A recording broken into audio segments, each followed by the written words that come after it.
All right, everyone. Looks like we'll go ahead and get started. I think we're missing a couple people. I think we have 28 or 29 and that have accepted, but at this point, I think we got about 21 total. So we don't want to take any more of your time. So we'll go ahead and get started. Anyone who trickles in, we'll try to help them out. So thanks, first of all, everybody, for showing up. We really appreciate it. We're looking forward to showing you how Sympholight works over these next 4 days.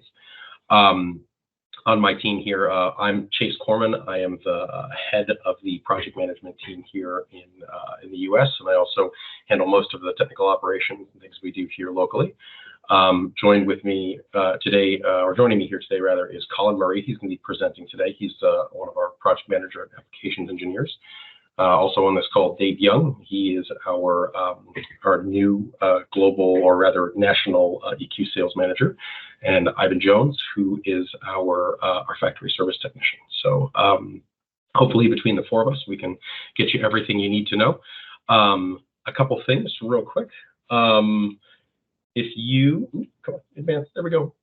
So I am actually going to do this right now because I didn't want to keep. Teams is funny with permissions, so I'm going to go ahead real quick and drop in the syllabus for this week. It is going to be in your chat, so just click on the chat icon up at the top, and you can go ahead and download that.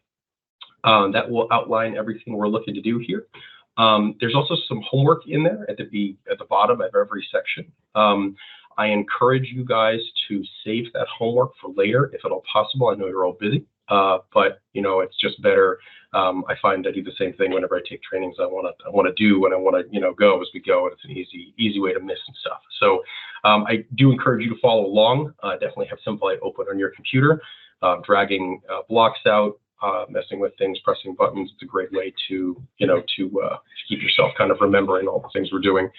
But yeah, if you have questions, please use the chat window. It's the best way to take care of that. We'll go ahead and answer those as we go. Colin will be presenting for most of the day, so I'll try to answer them in the chat as we go. We'll save anything we don't get to until the end. Thanks again for coming. We really appreciate it. And I will let Colin take over here. Hi, everybody. Colin. I am, like Chase said, a project manager, application engineer. I handle most of the bills of material creation, pre-order through your actual order to make sure you've got all the right parts and things like that you need for going out on your job, and coming to you from our sunny North American headquarters here in Charlotte, North Carolina. Today, I'm going to talk to you about the setup tab. And so, first thing I wanted to talk about here is our nodes that we have in our system that we're going to work with. These right here are kind of 5 of our most basic nodes that you will see on most of your jobs out there. Working from this side over, we have our core SP. This is your standard base processor. This is what you're going to find on most jobs out there. It's good up to 5,000 pixels, though we tend to throttle it back and don't exceed about 2,000 total pixels.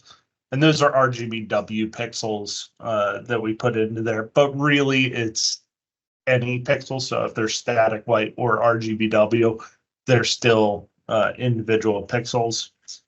Moving over next is our network switch.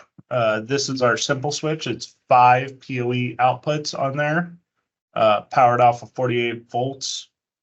It is an unmanaged switch. Sometimes we have to step up and go to a managed switch on larger scale jobs. That's just for better networking practices, but in small scale jobs, we've got the simple switch there.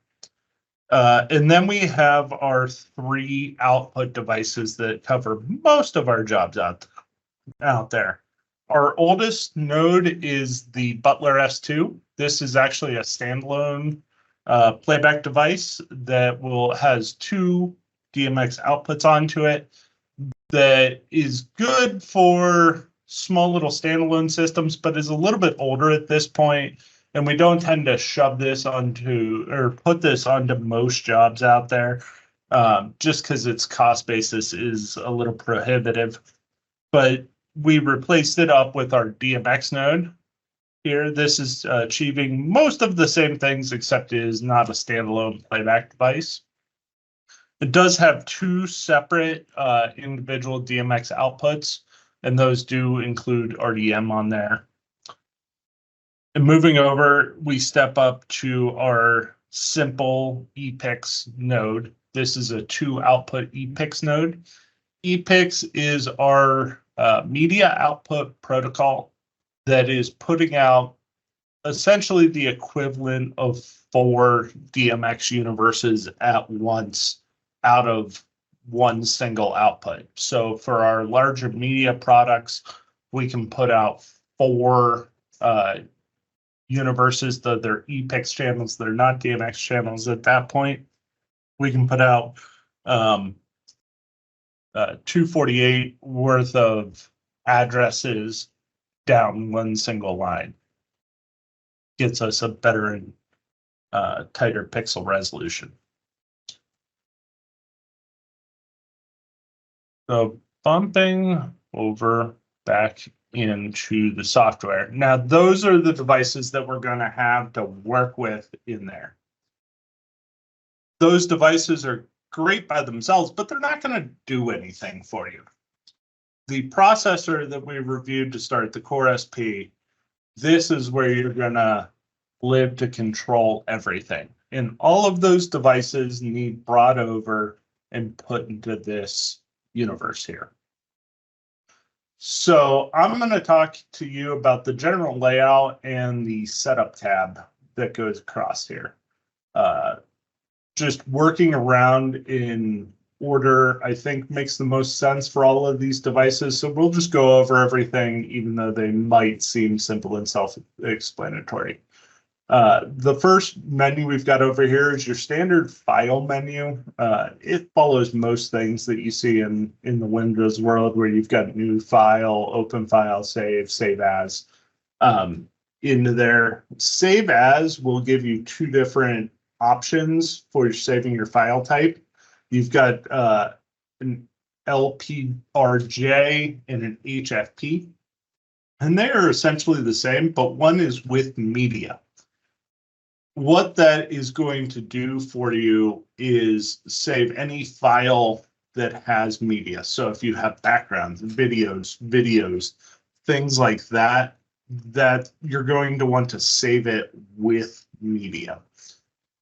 I find that most of the time we save our projects with media just because it saves all of your action pad layouts and things like that to make them nice and pretty so that you don't have to worry about relaying all of that out. And we'll get to that here in a couple of days when we get to talking about action pads and whatnot.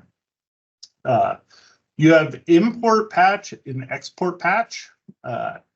Keep in mind that import patch and export patch are going to put out your patch in a file type that is a patch file. It's not going to save as a CSV.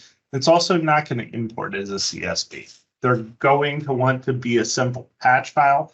So if you create a patch here or in our other software in Patchler, which is a previous software iteration, you can import those patches here into the software so that you don't have to redo it individually. You've got recently used files. You can also export project with media, essentially the same as save as, but you can do it without having to click save as and possibly saving the wrong file type. Edit's got undo, redo, simple keyboard shortcuts with those. View, reset view is a really neat little button, because if you're like me, you like to move things all around and move stuff as you're laying it all out. And then you're like, oh man, everything got all screwed up. Reset view will reset all of your windows back to standard to help make that a little bit easier for you. Tools up the top here are some menus that you'll find yourself using generally at the startup of your project. You've got application settings in here. These are where you're going to come in, find your network setup if you're running multiple networks so that it doesn't necessarily find that all the time. And if you're using ARTnet and sACN, which networks you're putting those things to lay that out on there. There's also some helpful information about getting to some web servers and things like that that you would find across there. Bulk change, if you need to update an existing file and come in and make some changes that you are like, oh man, I need to change the picture on my background across 20 action pad pages. This is the type of place that you would come in and make those types of changes. Not specifically that change, but those types of changes. And configure keyboard shortcuts. Your standard keyboard shortcuts for most Windows applications will be in here, your Control-V, your Control-Cs, those types of things. But if there are other buttons, you can come in and you can create your own shortcuts to put those types of things in here. I have not tried to see if you can set these up to a Stream Deck yet, but I would assume that you can put these to a Stream Deck if you are using one of those. And you need to have standard configurations into there. Backup here is our menu that you go into if you're setting up a backup processor on a site, so that if you have dual processors or 3 or 4 or 12 processors and you need them to be backups of each other, backup menus where you're going to come in and configure that setup. Those things are a little past the entry user standpoint of this, but they are there and available. Our last menu up here across the top is our help menu.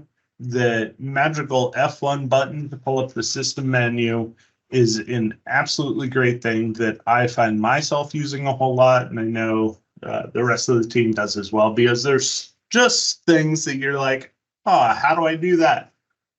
The manual in here does a pretty great job of breaking down step by step what you're going to do for each option, and sometimes give you 2 or 3 different options for those things.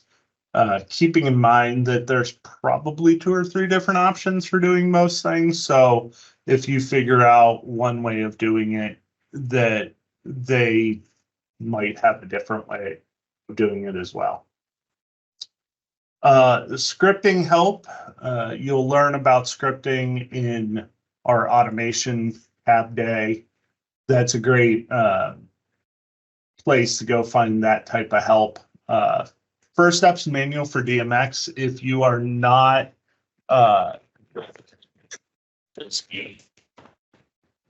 DMX and setting all of those things up, that is a great place to go help do those things.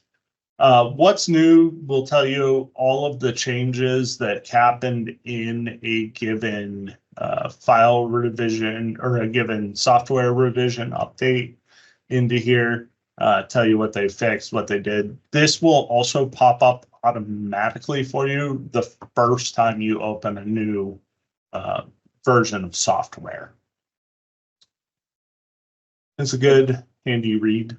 Well, and I wanted to hop in there too. For everyone who has not used the First Steps manual for DMX, that's a great way to, maybe make you even a little more dangerous than this training will. So the idea with that is that it's a basic way to get a system from inbox to up to being up and outputting DMX and controlling fixtures. So it's a great little resource. It's good for anything you might forget off the top of your head, you know, the kind of basic stuff. And the main manual obviously is a good reference for, you know, just about anything that you want to know about the program. Thanks much for that. License and credit overview. This is going to tell you what your license that you're actively using has on it and available to you. This dongle that I've got attached to my computer here does have 2 eDMX credits available, which we could use for ARTnet or sACN output things, and there's no additional features that you'll find on this drive. Most of our core SPs you will find have scheduler built into them, which is a pretty neat program for your end users to go and set up automatic scheduling and things like that.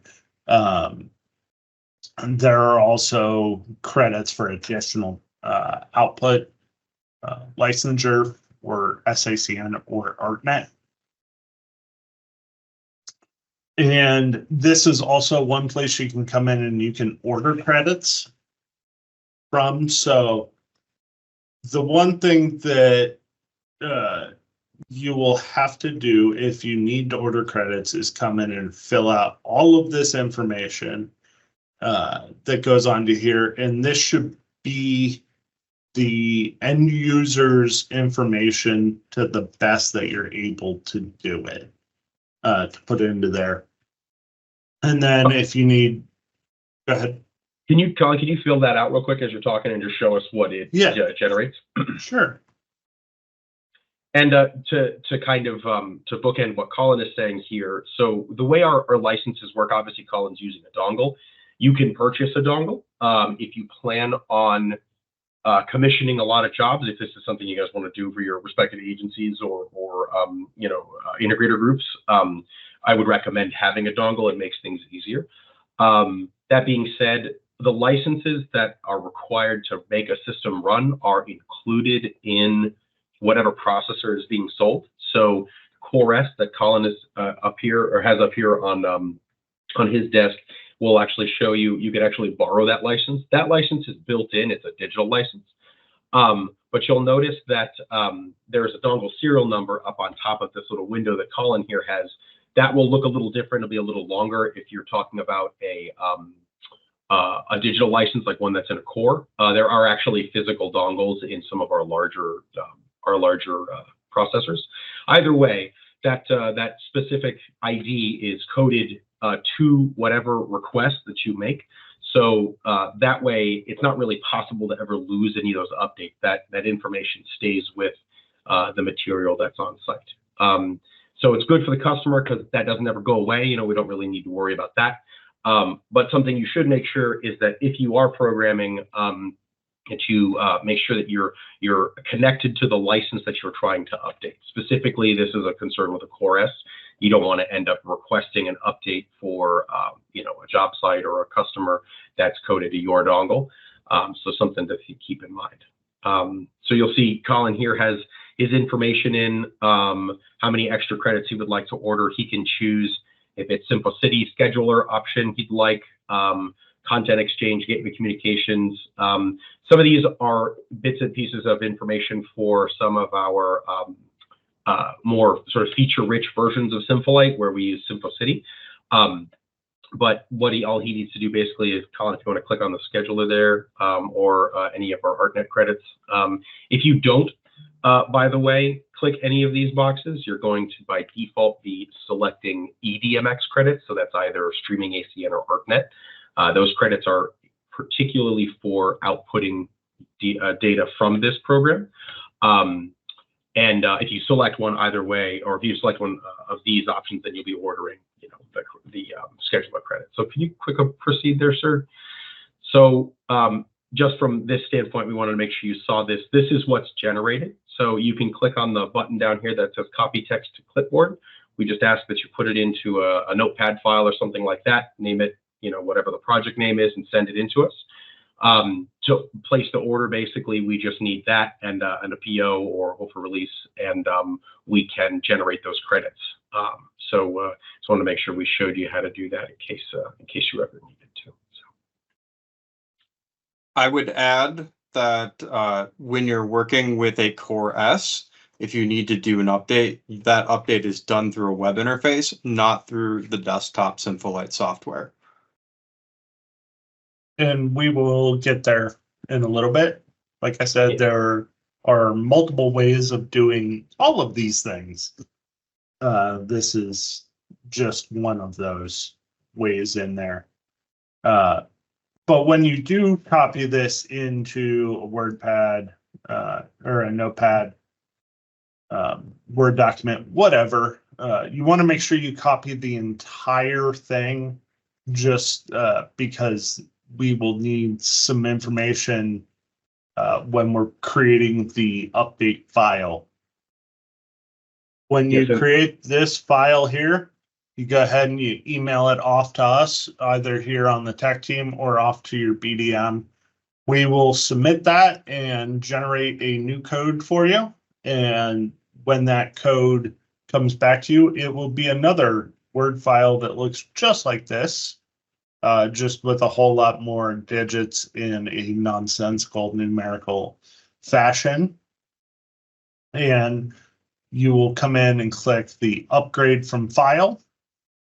You will save that file to your computer, put it onto here, click open, and it will upgrade your file from there. As Ivan said, there's another way we can do this through the Core S that we'll talk about here in just a couple of minutes. That might be the easier way of doing it. Hopefully, though, we work with you up front and we get your nodes and your Core S's and your LCs and all of those set up for you before, so that you don't have to worry about this type of thing. Mostly you're going to see this when you need to upgrade an existing system to handle new stuff in there. Going back to our window here, I do have a license plugged into my computer, but if I didn't, there would be a red worded script right here that says no license on or attached, no output. The software is free to download from our website, but it will not output without a license attached to that. As Chase mentioned, there's a couple of ways that you can get the license. It's either a USB key like I've got attached to my computer here, or you can pull it straight down from the processor, which is pretty neat. Our processors, particularly Core S's, are going to show up in our Sympholights menu over here. You'll see my computer's attached there, and then I'm also attached to a processor that we have in our building here. This is actually one of our second processors that happens to be on that same network there. But when you right-click onto a Core S or a Core SP that's in your system here, you'll see a button on your drop-down menu here that says Share License. By putting this into there, you can enter the password of that Core SP. The Core SP has to be set up to have a password. It's the first thing that you do, and we'll go over that here in a second. But when you put it into there, it will give you the licensure into the software for a 4-hour block. And at the end of 4 hours, it'll go away. And if you need to keep using it, you can just go in and reshare it. It just doesn't let you continuously use that license all the time without reactivating it every 4 hours. I am going to go ahead and actually plug in to this Core S sitting right next to me. And this Core S sitting next to me here is brand new out of the box. Our Core SPs are PoE powered, so we can just plug PoE power right into it, and it's going to go ahead and boot up for us.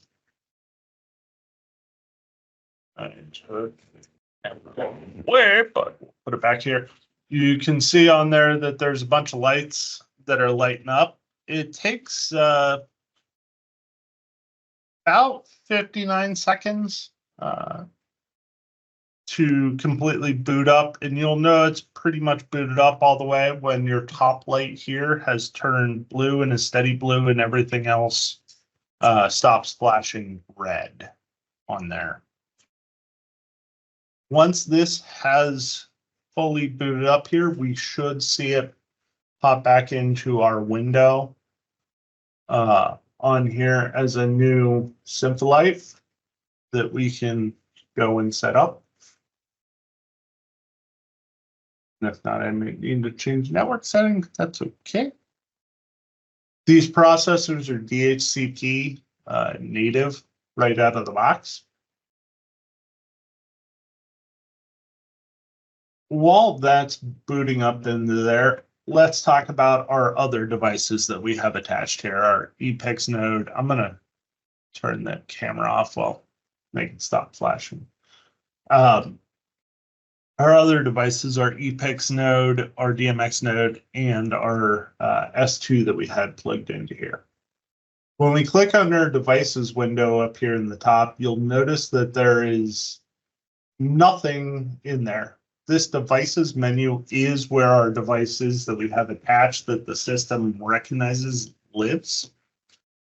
Our buttons across the top here. Our first one is Device Manager. This is where we're going to click to bring our devices into our project. When we click on that, you're going to notice that you're going to see a whole bunch of things that are connected to your system, hopefully. And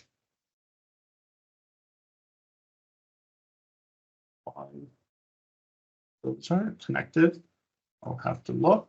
They were connected. Oh, I'm connected to that processor. It's trying to do that. You'll notice a whole bunch of devices that are on here. By simply clicking on the device and bringing it over, you will now bring it out here into the world to use. When you close this menu, it brings it into here. Back in our device menu here, you have the ability to identify a device by clicking on it, and it will make a device or a identifier on the actual device light up. You might have to pop out and pop back in to bring our other two nodes back online while they are unplugged. I don't know. But the new nodes have a identify light on them that will sit there and flash and pulse for you. The Butler, when it is identifying, sits there and makes the little window on the front spin in a circle. That online. Oh, I'm done. All right. That's on.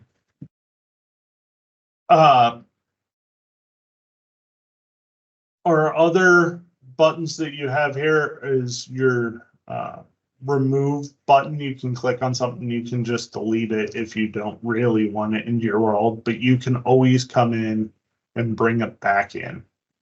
Remember to turn off your identified button, because if you leave it on, it's going to be annoying and you're going to sit there and listen to it. You also have this little magic wand in both. That was in this menu too, but apparently it's not. But you have this little magic wand here that is to replace offline devices with online devices of the same type. This is a great menu to leave on when you're walking away from a system, because if you ever have to replace a node, say one of your DMX nodes goes down and you need to replace it with another one, you can click that button. When you put the other one on there, it should go out there and say, oh, hey, I'm missing a node here. I should fill in with you. And it should connect it and bring it onto there. The reality of doing that, you'll want to check that it did line up correctly, but that's what the design intent of that button is in there.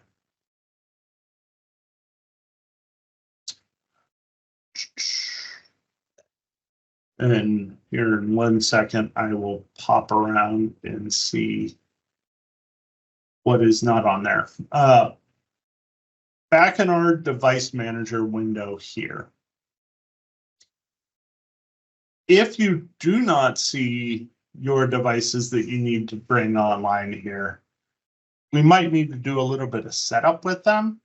But our other option that we might need to do is to bring offline ones online. So you can go in here and you can find other devices. These are all of our nodes that this software works with are in here. So you can go in and you can say, hey, I know I'm going to have another DMX node. I'm just not quite ready. I'm sitting in my hotel room working on this. Go ahead and click, and I can bring this over into here.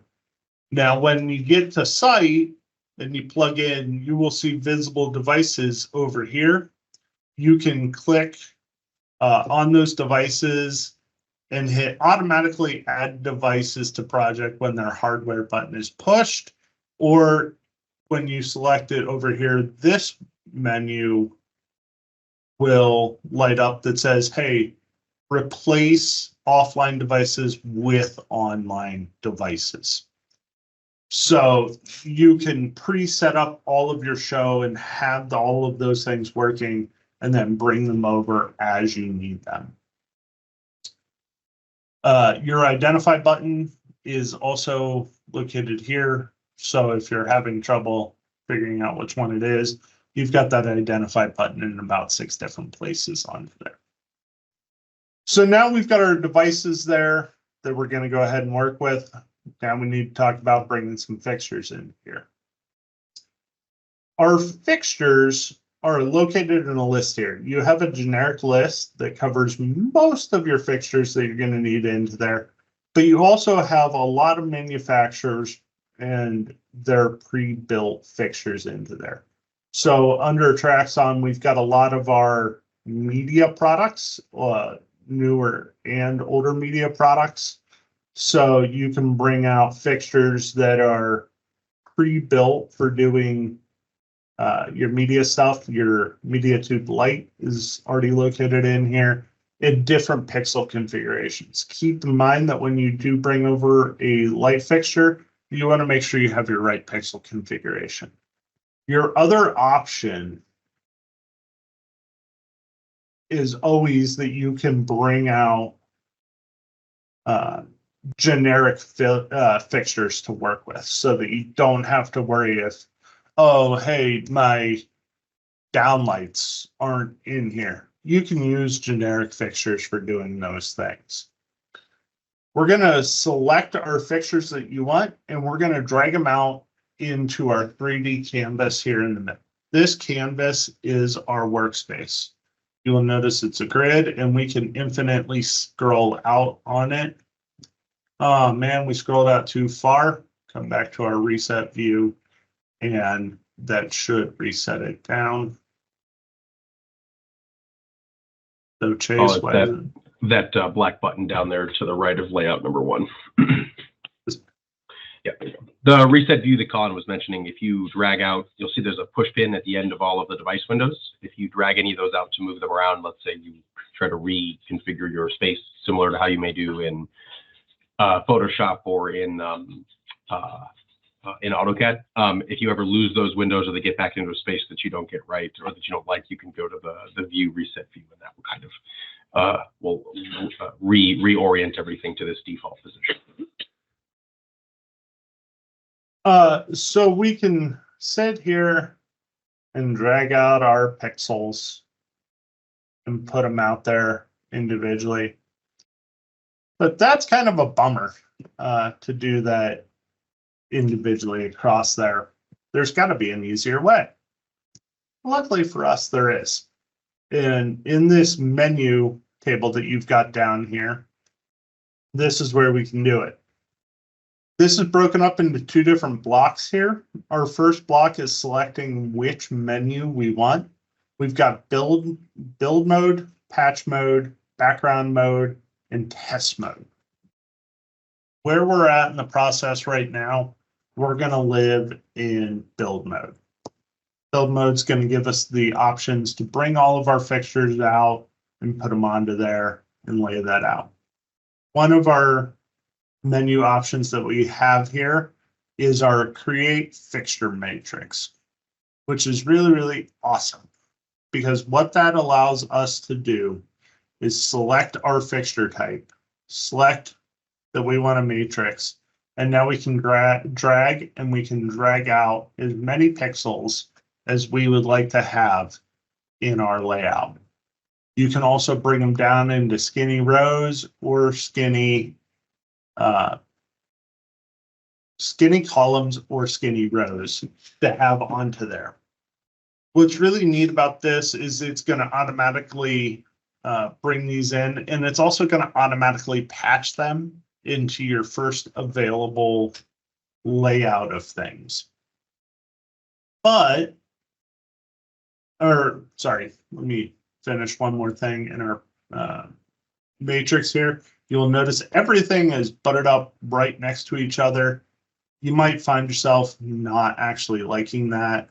You can come in and you can create offset numbers in here so that as you're laying out your matrix to bring your pixels in, you can offset them to make it easier to grab individual pixels as opposed to grabbing individual rows. Each time you drag out a new matrix of pixels, it's going to automatically put it into another universe, the next available largest universe. So they'll just keep going up, and the numbers on here are universe and then start address of that pixel. These are RGBW pixels, so they're all offset by 4. But let's say you want your patch to be different than that. In our menu down here, our next option is patch.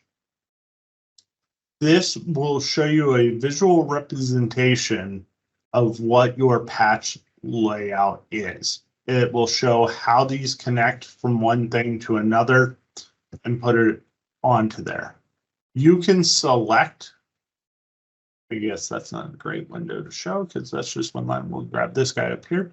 You can auto set these to automatically readdress. Keep in mind that if your fixtures are not auto addressing, they won't take those automatically. But you can come in and you can change the layout of how you want those pixels to patch in your system. This will automatically relay out your patch in here and put them in sequential order for how they want that to go. But let's say that that's all fine and dandy, but it doesn't actually lay out like this. You have the ability to come in and you have a pencil and an eraser in here where you can come in and you can erase the layout of those pixels in there, and then you can take your pencil and you can draw your line from one thing to another. Now, it will want to break if the things are out of order into their your lines that connect the next things to each other. So you may have to do a little bit of interesting manual addressing where it might be easier to grab these in smaller sections and use your auto addressing menus down here to relay those out.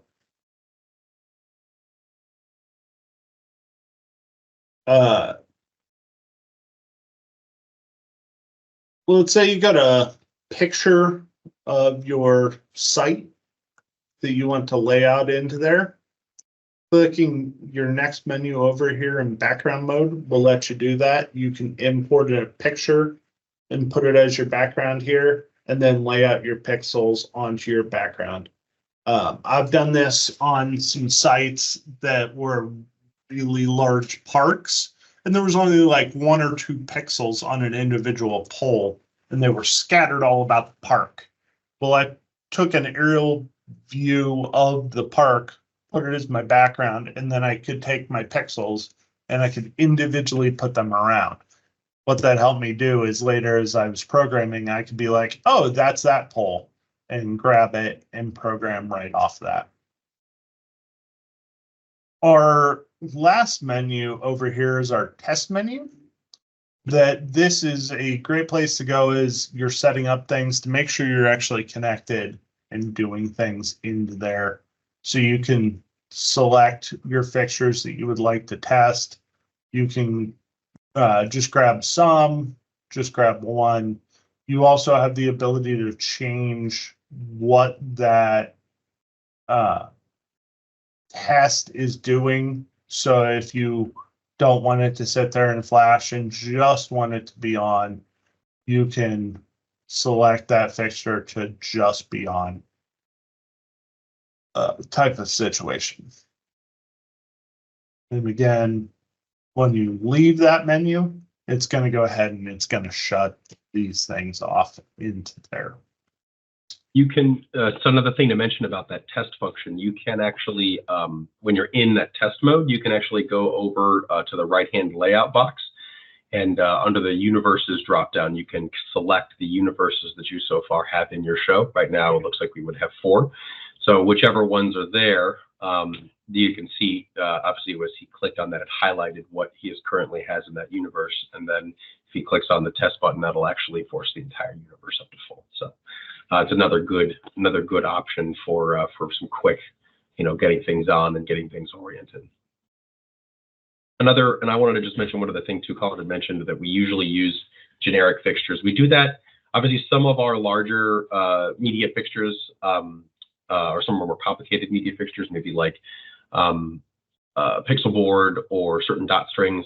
There are fixture profiles for in space, and there are depending on how you're sending your content in, if it's going to be video, or if it's going to be user-generated content, or stuff that we make here in Sympholight. The size of your pixel certainly matters, and the thing is that most of our, if not all of our sort of preset fixture profiles, you can't really adjust the size of those pixels or fixtures, whereas here in the generic world you can. So we find that the generic ones make our lives a little easier with both, size flexibility and layout flexibility. Often I'll find myself taking one of those out and making it, maybe 1,000 millimeters by 200 millimeters or 300 to make it look more like some of our large format washers. And so it's a little clearer on the screen if a customer might be looking at it. So those are a couple good reasons why we kind of stick to generic as opposed to using some of our pre-built fixture library parts. So let's move down to the bottom of the screen here and talk about what we've got going on down here really quick. So we've talked about devices that the system can see. We've talked about fixtures, bringing them out into our world. But sometimes we need a little bit of setup of other things. Those types of things being DALI devices, RDM devices, ARTnet devices, and sACN devices. DALI devices, for us Americans, are not super commonplace around here, but there is a growing demand for them. DALI devices use a 2-wire system to have push buttons, occupancy sensors, and lighting control, mostly of either static white or variable white fixtures, so you can change your color tone. You're seeing a lot of DALI type things in human-centric lighting where you're changing your color temperature, your room throughout the day, and things like that. DALI devices work in our system where you have to create and put in virtual devices into the system, those DALI devices are in your generic window over here. So if you have some buttons, you can bring buttons into your world and put them into your world. You can also have DALI ballasts that you bring into there. What this is going to do is it's going to create virtual devices. Once there's real devices to actually connect, you select your virtual devices and connect them to real devices. Similar to patching light fixtures into addresses, we're just doing it with DALI direct devices. If you have questions about that, we certainly can talk you through it and how to make that happen. RDM is where I spend most of my time in these bottom menus here. RDM is your remote device management. It is for fixtures that let you do remote things to them. So your things like addressing, verifying sensor temperatures, setting up your actual device without having to go to your device and setting those things up directly into there. RDM natively on our system is off. So all of the devices that we bring into here right now, we're just connected to this S2 here. The RDM is actually off to that S2. I don't have any RDM devices plugged into it at the moment, but I'll get some on there. But by enabling the RDM, it's now on. It's going to go look for fixtures. It's going to go look for things. It's going to refresh about every 10 to 15 seconds into there. And as soon as it finds things, it'll pop it up underneath of it. And then you can adjust those RDM devices from there. Keep in mind that RDM does work in between your packets of DMX, so it's a little finicky from time to time, not just on any particular of our devices, but just RDM in general. There's a lot that has to do with the actual fixture, the devices, getting all of those things to play together. But that's where you find those types of things. ARTnet and sACN, this is where you can come in, you can map your individual universes. So like we said earlier, you have credits available to you and you can order those credits. Right now it's showing that we have 2 credits available. So we can add to ARTnet universes. It's going to bring them in here. And then we basically map which universes we want to go and correspond to those ARTnet universes. So if you have ARTnet output devices and things like that that you're needing to talk with, you can do it through here. Keep in mind that you can't share credits. So it's if you just use a little bit of one universe and then you want to put in another universe, can't necessarily do that. It's one universe to one, regardless of how many you're using in there. I'm going to take away these for a second because in sACN land, you're doing the same thing here. You're bringing in your universes by your available credits and then putting them corresponding to your universes that you have here in Sympholight. Your unicast address, if you want to manage your lighting network down that far, you can say, hey, I only want this sACN universe going to these certain addresses and things like that. You can put that there. If you leave it blank, it's going to go out to all available addresses in that network. Into there.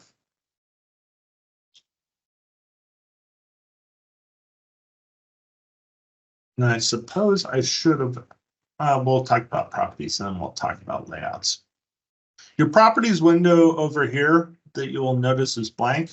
This is your home page for finding everything and changing everything about the setup of a individual thing in this world.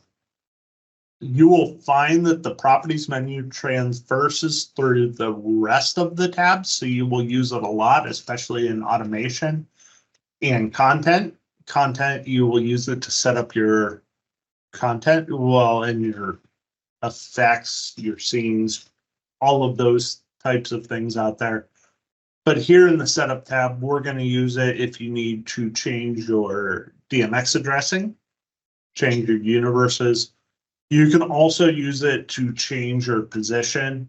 Keep in mind, these are XY coordinate pixel positions on this particular screen, but you can change the rotation if you need the rotation to be, you know, turned a little bit to make more sense for you or anything like that. You can also change the size of your pixel.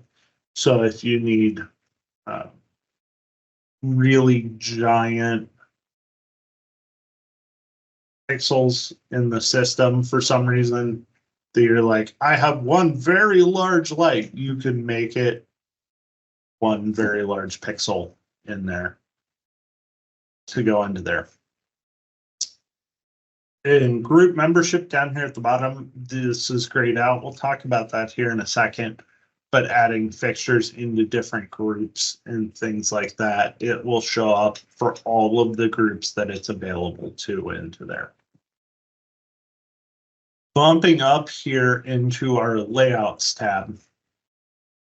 Our layout is kind of halfway your first place that we should have gone, but also not necessarily, not really the last place, but kind of the last place that you should go. Your layouts up here, you can add new layouts in both 2D and 3D. So if you have a very cool shaped thing that is covered in media tiles or something like that, that you want to envision in 3 dimensions, you can do a 3D layout into here. Most of the time, we're going to sit there and work in 2D layouts. Below that, you will see all of our fixtures that we have on here. So everything that we've dragged out here is located here. So if you're like, what is that one pixel that's located on here? You can scroll through and try and find that individual pixel that you're looking for. Something to keep in mind that will make, which will be much more important when we get to the automation tab, is naming things. We didn't name any of these fixtures because I find that most of the time you don't necessarily need to label fixtures unless you're recalling that fixture directly, because of how visualistic this software is, where you're looking and selecting your things visually. But you can change all of the names of everything in this software. So if you need to rename a pixel to something else, you certainly can. Now, they don't let me name things because I give things just people names. So when we rename it, we can call it Ted. It will reorder them in alphabetical order, so it brought it to the bottom. But if we always need to go back and be like, hey, where's our Ted pixel? It's right there. It's available to us. We can find it in the list. Layouts, if we have multiple layouts, you will find them here and available to you, so you can select which one you wanted. As Chase was mentioning earlier, you can select your individual universes. So the universes that are available in that show file, you can find here and available to you. You will also find your DALI lines if you have lots of DALI devices in there to go up and reference. At the top of our layouts tab here, next to our new layouts button, you'll see an X for delete, and you'll see group selection. Group selection is neat for when you are going to program things later that you know you're going to want to work with things in certain groups. So say we want to work with these 4 rows or these 4 columns of fixtures, and we want to work with them together. We can come up and select our group drop down button here. Well, we can just click on it and it'll create a new group. But there's also a drop down menu that my mouse isn't liking to click.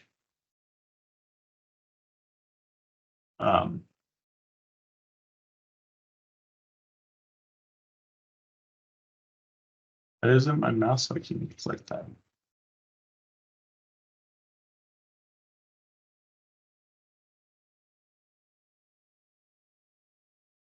When you select that side drop down there, you can click and add things to groups that already exist into there so that you can have them into whichever group that you wanted.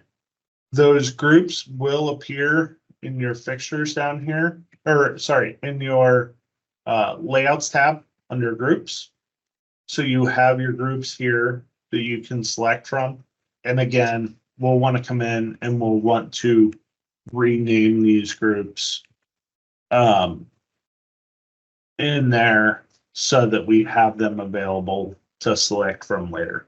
You have all of the same adjustment features in here where if you want to rotate it, spin them, make them bigger, you can do all of those types of things in there. So that's kind of a 5,000-foot view overview of the setup tab. Let's take some questions first. Does anybody have any questions so far about some of the things we've seen or talked about? Maybe some features or things you have or haven't seen? Feel free to speak up when you can.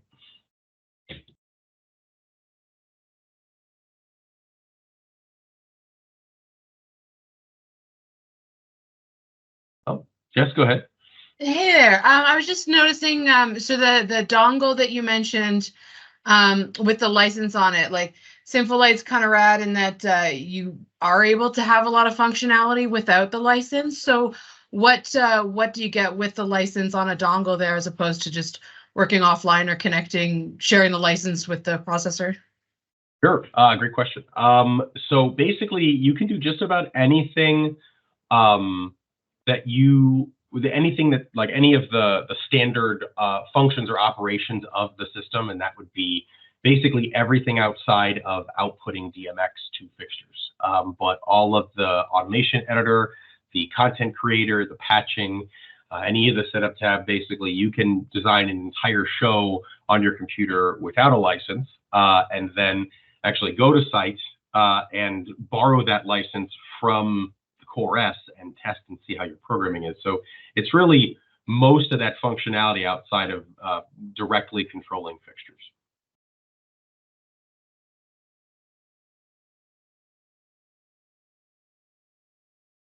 You come into some limitations in regard to some of the integration protocols also. I don't think that the REST API is active until you have a license key. So if you're testing some very specific integration, you'll run into some trouble there. If you need to be testing scheduler for some reason, you're also going to need a license to do that. You'll be able to edit scheduler events, but they won't actually execute without that license. One of the other reasons that I out in the field will have a license key with me is sometimes you're connecting directly to nodes and you aren't in the full network. In those cases, you don't have a Core S to borrow a license from. Or if you're bouncing around between points, if Sympholight ever loses contact with that Core S, it will drop that license. And that going back and forth can cause a lot of confusion. I've messed myself up and had to go back and redo some work because I thought I had a communication problem, and really what it was is I didn't have a license. So the license is handy, but not necessary. Okay, I'm gonna steal the screen here real quick just to fill in just a couple things that Colin was talking about earlier. So within this program, there was a couple things I think we didn't talk about. I just want to make sure we touch on everything. You'll see these icons down here. They're right now they're grayed, and the reason they're grayed out is because I actually don't have any fixtures in this area, so we can go ahead and change that real quick. So when I select, I can actually adjust and align different objects, and you can do that as groups or you can do that as individuals. Obviously, you know, when I use the fixture matrix creation, they're already aligned in some rectilinear way, but if you were simply just grabbing individual lighting fixtures or you know, individual fixture types here, you know, and you had maybe some that were RGBW and maybe you had an intensity fixture over here, you can then go ahead and align these and distribute them. So this is a pretty similar feature to some maybe other programs you're used to, but you can align them on center, left, right, top, bottom, edges. Here we can evenly space them. We can align on bottom edges as well. So it's a very handy thing to kind of make things neat and orderly if that is your thing. And in general, it's handy, especially if you're using pixels of different types. So it's another thing that we'll want to cover here as far as groups are concerned. So groups do not span different types. So let's say I have some RGB, or I have an RGBA fixture over here, and I have an RGBW fixture here. If I create a group with the two of them, you'll notice that more than one group gets created. And actually, unfortunately, you can't quite see my toaster message that popped up, but it says that more than one group has been created because they're different fixture types. So essentially, it's partially because of how Sympholight thinks about lighting fixtures and pixels. It does think about them in pixel format, like a kind of almost like video, more so than standard lighting, like from a channel perspective. So realizing that could be a challenge, the thing that the groups do for you here, which we're going to go through more in our section tomorrow, is these groups correspond directly to tracks on a timeline. And so effectively, you know, what we'll do is we'll create these different groups, and let's say you have you have RGB and RGBW fixtures on the same group. You can have both of those groups basically on your timeline and kind of copy your content, you know, from one section to the next, so that it can, you know, move you along quickly, but just definitely something to know about the way that Sympholight thinks. So other things that we didn't quite talk about, we will layout, specifically layout. So most of the time, I would say, and Ivan, feel free to chime in on this, but we don't use, most standard shows don't use more than one layout. Reasons for having a different layout, here I'll go ahead and create another one here, is that let's say you have two different, you have two different sets of lights that do two different things, and especially maybe are on two different schedules and maybe don't show or share the same programming. And so you could think of that as like maybe our external layout here is wash fixtures on the exterior of the building, and maybe our second layout here is a is like a low-res media wall or something in the lobby. So in general, the operating time for these is going to be very different, right? I mean, the exterior fixtures are likely going to be on, you know, at night, or at least when it's dark outside, whereas the interior lobby operation might be happening all day and might actually have sort of an inverse schedule. So judging by, or based on the not only how you control it or when you control it, but also what kind of content you're giving it, there's a reason to use multiple layouts. So, you know, when obviously you're just handling like an interior cove, or, you know, an interior lobby effect, or maybe even just, you know, some exterior lighting, you really only need to use one layout. But that second layout comes in handy, or multiple layouts come in handy when you have different zones of control that share, you know, different content and different schedules as well. You can keep, ones of the same, ones within the same layout if you wanted. It's not as if you can't, but I find that is a helpful organizational tool, especially making it a little easier to handle things like generic groups. You'll notice that when I drop out any sort of pixel here, you will see a couple of groups that come up with all in front of them. So these are generic groups. You'll also notice that this little square around here is gray. That means that they're not editable, because what they're doing is they're showing you all of the RGB or 3-color pixels, all of the all color X, which means 4 color pixels that can be RGBW, RGBA, and then also intensity. So those are default groups. They increase and decrease based on how many pixels you have. So those are not editable. And so there's another reason why, if you have generic programming or anything on layout 1 and layout 2, some of those groups change, makes it a little easier to manage that. So what's the other thing we're going to talk about here? 3D is certainly cool. Obviously different. You'll see this also when we work tomorrow with Ivan on content creation for operation that happens in 2D and 3D. There are different effects that will realize themselves differently with 3 dimensions as opposed to 2 dimensions. But if you were wondering if there's a reason to use one thing between 2D or 3D, Colin gave a great example, which is maybe you're lighting something that has a bunch of pixel boards on a 3-dimensional surface. Great option. For your average building, we usually do most things in 2D. It's a little more straightforward. So as far as that was concerned, I think that is the remainder of these. One thing I wanted to mention, you'll notice that there's a change in color here as we move across our pixels. This is a visual indicator that you're coming to the end of your universe. And you'll see here this little blue hop is right where we change from Universe 3 to Universe 4. So you can see kind of visually what is where you are in your universe. We also can, you'll also notice that this changes based on the different types of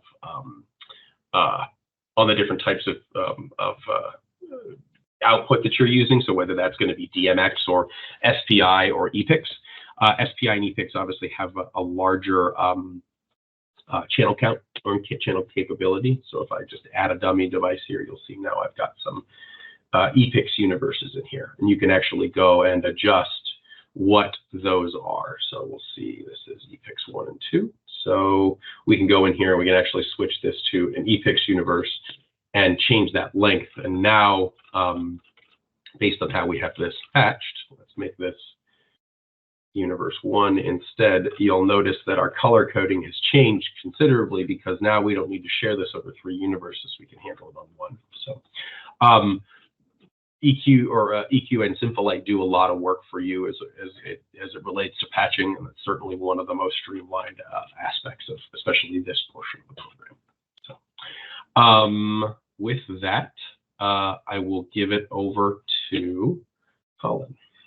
Wanted to show y'all some of the things that we have talked about into there. One of them is the identify button. So when we select identify one of our nodes, because I need to select the node, you will notice that this light on the front here starts flashing.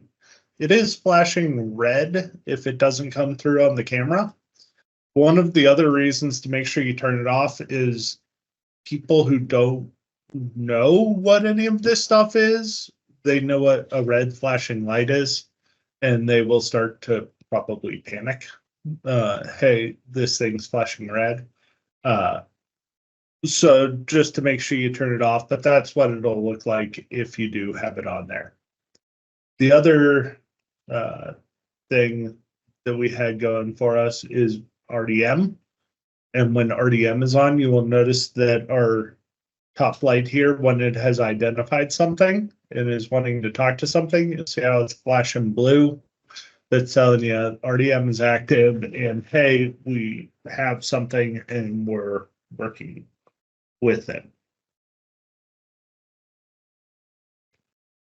I want to talk about our nodes coming back onto line here. So in our device manager now, you will see that we still have our Butler S2 and we still have we now have our ePix node on there. When you bring these into here, you will notice that it shows you what the IP address is of these two devices. Connected here in the building network, I'm sitting on two different networks connected into here. And so these devices have ended up living into two different networks here. As I said, on our Symphol nodes, DHCP is automatically enabled on them straight out of the box. So these are actually wanting to catch on to our building network, whereas the Butler S2 grabs our default networking scheme, which is 192.168.123, into there and bring them in. And you can see that we have both of these devices online here, but if we actually try and play with them and cross it into there, we probably are going to end up with some headaches to get them to cross the traffic there. So we need to make sure that we set up these devices to talk and do those things. There in a couple of ways that we can do these things. Some devices have a configured network box that pulls up here, and it'll show you a network and a subnet, and you can disable DHCP. I don't like using this box because it also doesn't let you put in the gateway onto this in that configuration. But if we right click again, you will see a box that says open web interface in browser. And when we do that, it's going to connect directly to this device and bring this device into here. Under settings here, our default password for all EQ devices minus 4 S's and SPs is EQ all lowercase. Select that. That will bring it into what is our network setup in here. We can go ahead and deselect DHCP, and we can put this into our default network here. Our subnet by default is going to be 255.255.0, and our gateway is going to be 192.168.123.1. If you are working on a site with a different network setup, you would want to work with who's ever managing that network to make sure that you have all the IP addresses that you need and the subnet that they want those devices to get into.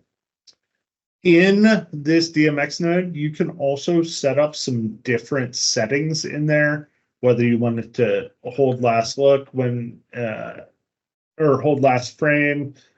You can't change the break and the mark lengths in here, but you can change those in Sympholight.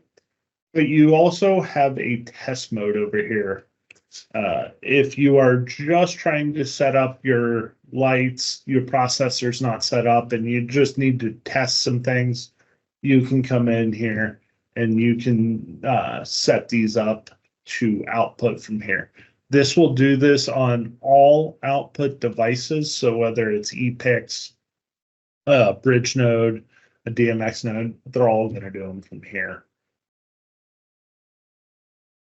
That functionality is also available by way of the test button, which you'll see on the DMX node, the ePix node, and the other devices that Talent was mentioning. This is not a function that's possible on the S2, the Butler S2 that we see up here. And it's worth mentioning the Butler S2 and the Butler XT2, which are some of our legacy devices that some of you may be familiar with. They're controllable as online devices only. So they can be connected to a processor and they have some reverse compatibility, but we cannot configure them to have their snapshot functions without Lighting Application Suite, our legacy program. So just to let you know that those is a kind of a movement for backwards compatibility. But for some details and specifics about how the test mode works on any of our output devices, check out their manuals, because they have the specific key, button strokes and order for what that testing is when you're in the field. And those tests are done off of this identify button here. And like Jay said, you got to look in the manual for what those specifically are in there. Exit that. Share this. So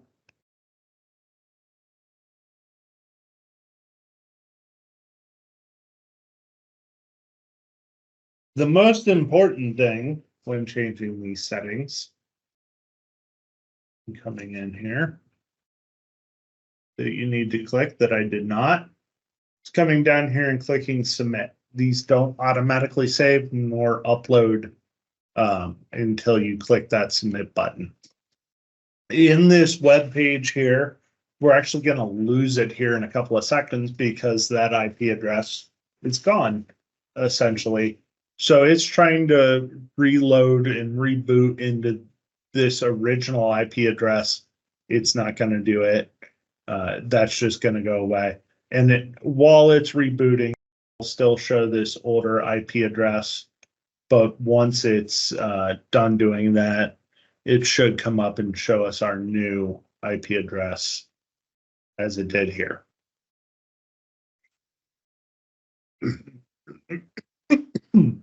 Excuse me.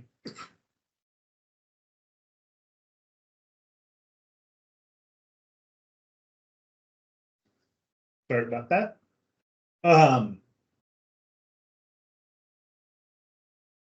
The Butler S2 has a little bit of a different window in here, but the principles are the same for changing your IP address. So we can make it whatever we want and put it into there.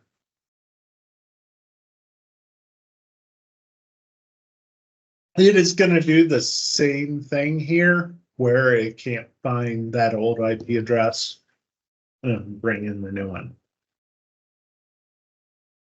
As you can see, it updated right there. Going back to these devices over here, in our properties window, we can change what universe we'd like those to go to. It's going to only allow us to choose from the universes that the system already has. But let's say we want them to be in something different than what the system has. We can hit that plus button right there, and we can add multiple universes. Those are now selectable across the universe or across the selection, so you can have them into there. And Sympholight is going to add those universes based on one of two things. If you add a dummy device, that has anywhere between 2 or 8 outputs, it's going to add DMX universes or EPIX universes that it sees it needs to add to support those devices. And similarly, if you don't have devices but you have fixtures, and let's say you bring out 2, 3, 4 universes worth of fixtures, Sympholight is going to add the universes necessary to address those. So if you ever want to adjust that, you can see here in what Colin's doing, he's got a couple extras here. You can select them, you can delete them, you can right click on them. That lock button there is also really helpful, that if you've made some specific changes, particularly with EPIX, where you can adjust the number of channels between 512 and 2048, and actually you could be less than 512. Once those have been changed, you can lock them to make sure that they're not adjustable. So some options there, but you'll also may find that now you can see Colin has 1, 2, 3, 4, 5, 6, then 9, 11, and 12. You can also delete some of the universes that you may not be using anymore after you've gotten your patch correct or anything like that. So that's kind of how you maintain all that information there. The other thing that you can do here while you're adjusting these universes and working with these universes, if you have an EPIX device, so we'll just go ahead and bring in, well, we'll bring in our actual EPIX node. Click the wrong button. That one off. Actually, you know what? I'll show you how to bring in one if you have it.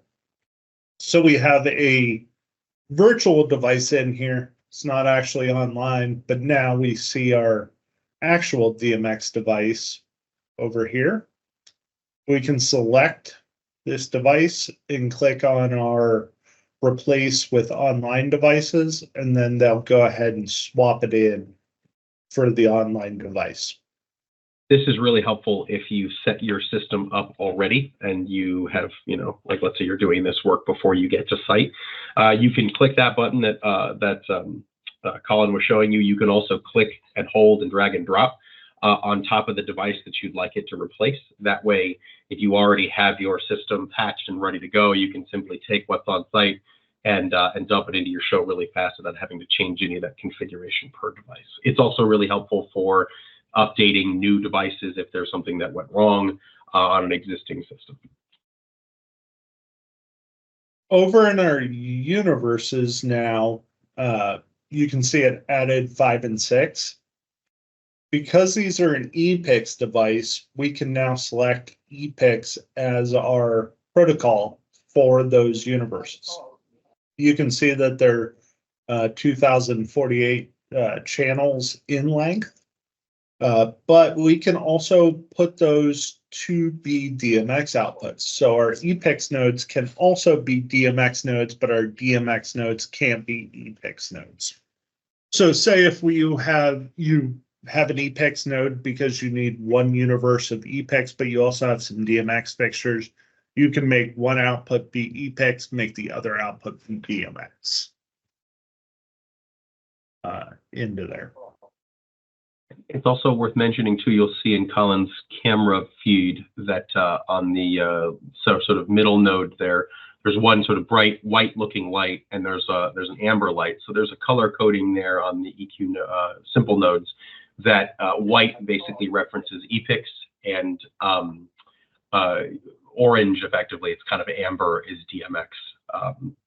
And then with the SPI or the pixel node that you don't see here, the pixel or SPI protocol would be green. So it's a good and easy way to see, especially if you're using one of our bridge nodes, which is a device that allows you to use both ENet, which is our Ethernet protocol, and also streaming ACN or ARTnet. You'd be able to tell whatever you're outputting, whether that's DMX or EPIX, just by looking at the color. The pixel node will also do DMX for you if you need it as well.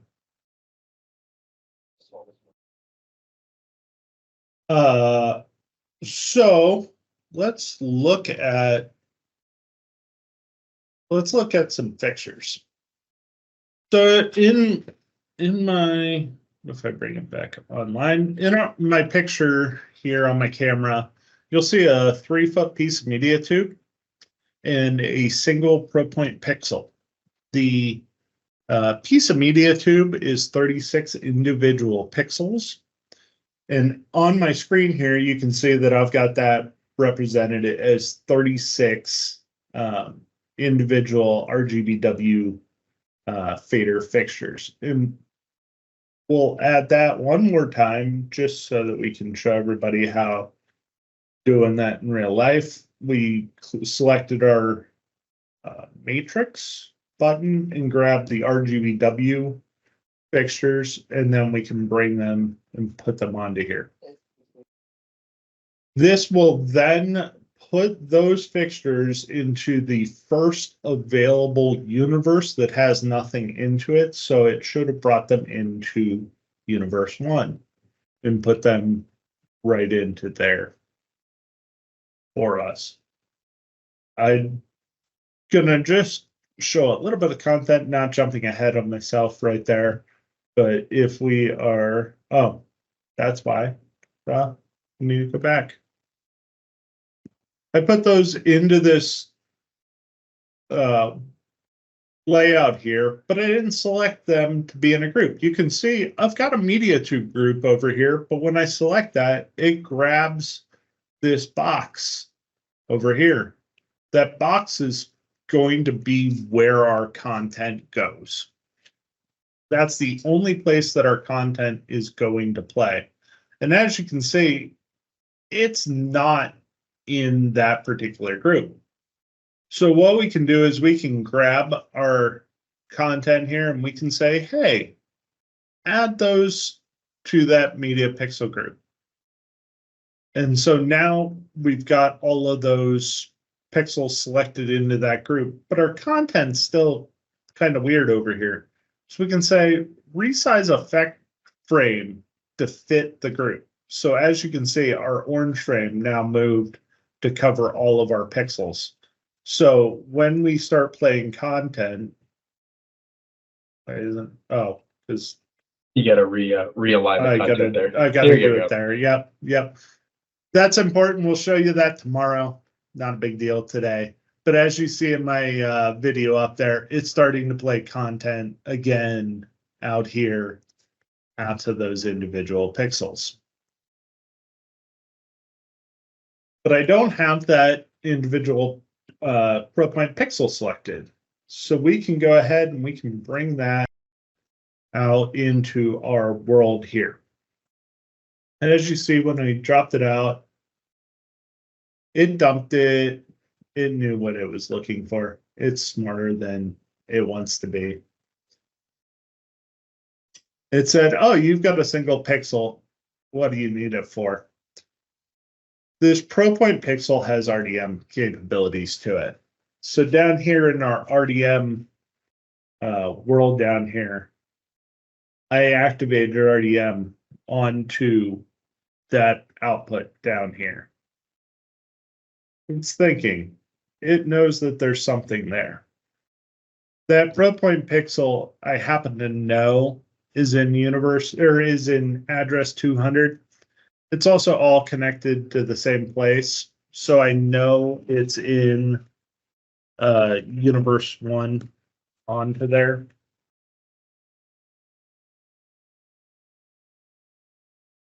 And because it's a single pixel, I can come in here.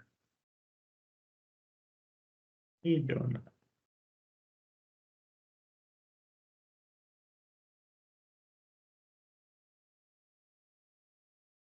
This is gone. So on me. It's okay.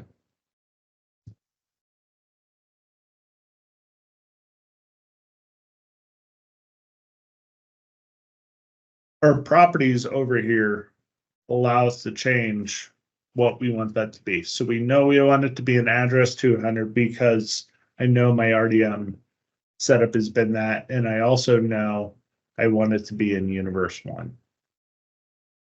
So this pixel is then set to those particular universes into there.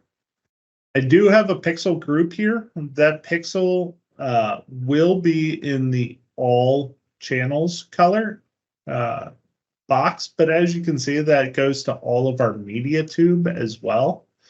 The X on the end of that is for RGBW. If we had some RGB pixels, they would show up as all color without the X. But I want that pixel into its own little group there. So again, we can come up, we can say, hey, add that to the pixel, and we want to resize our content or our effect frame to grab that guy. So that when we come in here and we resize to cover all of our fixtures, as you can see, our orange content is now going to that single fixture down in there by itself. Once you have these fixtures in here in your build window, there's this box with the arrows on here. This allows you to grab your fixtures and change them. You can scale them out so you can put distance in between them. You can shrink them together. You can also rotate them. So if in your layout that it makes more sense, say you're doing a rotunda that is 8-sided and you've got 8 lines on there, you can rotate them around to make them line up and lay out how you need them to go. This is also a really helpful feature if you're doing things like pixel arrays, where you may not want to change the patching necessarily, but you might want to change the orientation in your overall effect window. That effect window is also worth thinking about as a video area. So that's going to be, you know, the effect that we might create in Sympholight, or video that we may import, or I'm sure you guys saw the multiple cameras that Colin has. Those can be used as direct video inputs. So that area is very important. And it's helpful to think about that area in a couple different ways. Obviously, specifically the group itself. And then in the effect, which is something we'll cover tomorrow. But that area always stays in the same location. So if you move a group, you need to make sure that you go and update that area in that group. So if you physically selected all of these fixtures, these media tubes, and you moved them to the opposite side or another part of the this layout grid, you would also want to make sure you updated that area so that it followed along with it. And so if if you're doing initial troubleshooting or quick programming, and all of a sudden you can't output to your fixtures anymore, that's maybe one of the first things you want to check and make sure those effect areas and group areas are covering the fixtures that they're supposed to. Down at the bottom here, you can see our ProPoint Pixel did decide to come online through our RDM down there. As you can see, I had that address set to 200 through 203. In our properties window over here, this is where you can change some of those features. This particular fixture doesn't let us change all of our protocols, and these are manufacturer specific things, but we can change our DMX start address up there. Keep in mind the media tube that you're seeing on screen here, that is auto addressing, while the pixel is not auto addressing, so it doesn't know what address to listen to, whereas the media tube does. So the pixel, we do have to manually set that address in there. If we have a lot of those fixtures, we do have an identify button that we can make go on there. Keep in mind that if you select away, unlike the test function button, that identify does not stop. So if you're identifying things, especially at the end of the day, make sure you turn those off, because otherwise you end up with a flickery light onto there. Your device ID is actually written on your fixtures, the last 4 here of your RDM identifying thing are on there. And then it just tells you the rest of the available information that RDM can find. So you can find your sensors and the information that they give as far as voltages, temperature, things like that into there. You can relabel the ID. It's going to only show up if you go to pull RDM information. That will become super handy in future things like SymphoCity if you want to monitor that particular fixture by itself in there. When it also comes to addressing something to keep in mind, that depending on the fixture, you may need an addressing tool. Most of our Go fixtures use our smart addresser device that is not RDM. That's actually programming the actual chipset and not a virtual address like RDM is doing. So if you're wondering why your fixtures aren't showing up in RDM, one, they might not be RDM compliant, and two, you might not do those things through RDM on that fixture. Chase, what am I missing? The only other thing I can think, well, maybe not the only, but another thing I think we should we just review, and you kind of got into this a little bit with the add to group function that's capable, that comes up in that little drop down by the group symbol on top there. If you select one of your groups just over on the right hand side, you can right click on it and then edit. And what that will do is, let's say you hit edit group. If you hold shift and click on any one of those pixels, you'll see it will turn red. And that will remove it from the group. And if you hit enter, that will basically fill and finish the command that you're doing. So now that media tube group is missing that. So now if you right click on it and the same group there, and then hold shift and click on the remainder, you'll see that they will get a green box, which might be a little hard to see in Colin's window. Colin, just right click on that media tube group again and hit edit. That should get us there. There you go. Cool. So now if you hold shift, you'll see those will turn green. And that means you're adding it to that group. So if you need to adjust things, if there's additional fixtures that get put on there for another phase, if you missed one, whatever, it's easy to kind of go back and forth and adjust those. The other thing I think is important to know, when you select that group, you see on the properties window, Colin, can you just select media tube for me one more time? Down here where it says auto size, that's a good thing to make sure that you have clicked. It's not clicked by default, but this will help with the sort of tracking of that effect area. That now basically when you adjust fixtures to the group, when you add them, it will resize the frame to fit that. It will not do that for content, but it does do that for the actual group itself. So that's a helpful thing. If you keep that clicked, it's just one fewer thing to keep track of as you're adjusting if you need to. Colin, why don't you talk about the two green buttons at the top of the screen there to the left of the setup tab? Yes, we should talk about those.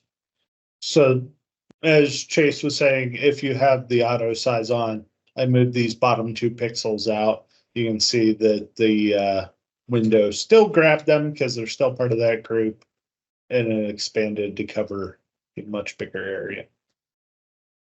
2 green buttons up here at the top. You've got your patching content output, basically blind mode or live mode on there. And you have this plug button here is your ENet active communications. If you select your ENet communications and turn it off, it's essentially going to put you into blind mode. But notice over here on the devices that it went to a gray box. It says ENet's muted. It would show you that same gray box if the device was offline as well, but was in the show file. This is a great test place for after you upload your show to your Core S, that you turn off your communication so that you know you're not sending content from your computer, but are actually sending it directly from the processor on there. This is also handy if you need to work on different parts of a system on a larger system where you might need to turn off some of your communications into there. Hitting the I there is going to put it into blind mode. It's going to let you do everything. It's just not going to output your content. Yeah, and this is helpful. This is helpful too if you are, trying to do something on the fly with maybe a very visible installation like a building or something. You're there at night, you're working with a designer. Every time you switch between the setup or the content tab, since the setup tab has the ability to test fixtures, it will take over control and output of those fixtures when you toggle between setup and content. So, and similarly, because content is where you design your content, if you're running the show, which we'll talk about a little later in our training, which you do either in automation, output, or log, when you switch from output to content to setup, you will see the fixtures stop, they may flash. So this blind mode helps you make live changes or changes specifically to maybe layout or patch without adjusting or messing with what's going on in your content or your output. Just kind of helpful for, that designer programmer relationship. And Colin, if you didn't have a next thing to go to, also I was going to steal the screen here real quick and talk about things like firmware. Oh yeah, we can certainly talk about that. Like we talked about earlier, your chorus and chorus Ps out of the box will not be set up to run things. They do need a little bit of setup to start with. And the first thing that you're going to need to do is set up that core SP to have a password. If you select and go into the web browser, the first thing that you're going to see on that, all you're going to see is this dashboard that's not going to show you anything in the settings window. In the settings window, you can change some things in here, but there's not a whole lot of settings you can change. You can change the device name, you can change the time, but the big thing here in the middle is setting the password. It says you need a password to access the full list of things. This password can be whatever you would like it to be, but you need to remember what it is. Otherwise, you're going to have to erase your entire thing and start over again. So by default, we make it EQ, all lowercase, just right off the bat. Clicking apply will come in there and say, oh, your changes have been saved. Nothing will have changed on here. But when you click on this Sympholight over here, that will take you to your menu selection where you could select either your action pad or configuration. And when you select on configuration now, it'll ask you to enter that username and password. Again, the default username is admin and the password that we set was EQ. We now have a whole lot of different options available to us, including the network. As you can see, out of the box, it was set up to DHCP into there. You can leave it as DHCP, but we're not going to recommend doing that because it'll make your automation stuff of connecting and linking everything a little bit harder later. For your IT people that insist on leaving it as DHCP, you can put it into DHCP client, because automatic DHCP client or server, this will act as your DHCP server and sum up addresses, which will make your local IT people just very happy if you're doing that, because they love rogue servers on their network. But it's also very important to let sometimes IT doesn't care because this is might act like a closed network most of the time, but when it's not, it's also important that if they want DHCP, that we have to make sure that this does not change, because your action pad, which is another thing we'll talk about here in day 3, is available specifically at an IP address.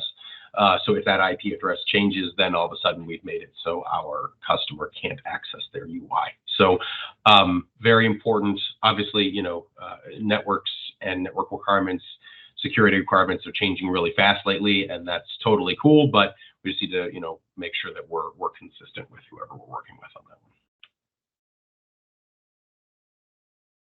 Well, we'll go ahead and we'll set it to a static IP address here so that we can work with it. It's going to need a little bit of time to boot into there to get to that point. And while that's booting, something that I'll just go ahead and mention, as Chase talked about action pads, user interfaces now for us, especially here in North America, we are leaning away from our glass touch button stations being the primary place for a user to interact with their system, and are making the action pads the primary place. And so we are now equipping sites with touchscreens. We have both a 7-inch and a 10-inch touchscreen. The 10-inch is much bigger on the camera there. Those are set up at the actual device, and I don't know if we're going to dive into that in this particular class, but just to make you all aware that those things do exist out there. So your eBus nodes and your glass touches, those have kind of moved to a secondary output device for us. And the when you set up your action pad and things like that, it'll go straight to a touchscreen and available to people out there. It's important to know too with the touchscreens, while you do set the device up itself, we're setting the device up as a network device. So it is effectively looking at that page similar to rather another computer or another person accessing the network. Within action pads, which are, again, for anyone who didn't catch this, action pads are what we call our user interface, or GUI. Those you do not need to send individual configurations to individual touchscreens. You simply need to make sure that they have the right address and index numbers, so that they're looking for the right page that's being shown on the network itself. Something Chase mentioned talking about was updating some firmware. Our Core SP firmware is available from our website for the most current revision of that. We go to tracks. Q. I don't know where the best place to find it is, but the easiest place for me is clicking on products, going to control systems, and go Sympholight. Under downloads, you will see the latest version of software, and under Core S and Core SP right here, you can find the latest version of software. Software to Core S's is available to update 3 ways. The first and optimal way to update them is through the web browser, which I'll show you how to do. We'll go ahead and just re-download this software here. The second is through a USB stick. When you do it with the USB stick, have a completely clean USB stick, and you put it into the front, and it will automatically go ahead and download that software onto there. And the third option is if you have to replace the micro SD in the actual processor itself, you can put new firmware onto that. Keep in mind that if you do that, you're erasing everything that's on there and starting 100% afresh again. So you're going to have to reset up your processor, re-put your IP address into there, and do things like that. And that is definitely not the standard way we do things. That's a last resort sort of thing. Which is also why it mentions last resort. And something of last resort about that SD card, the old Core S's, it used to push in and pop out. Core SPs, just pull out. Don't try and push it in there. You'll crush it inside of its little housing, and you'll have a bad time.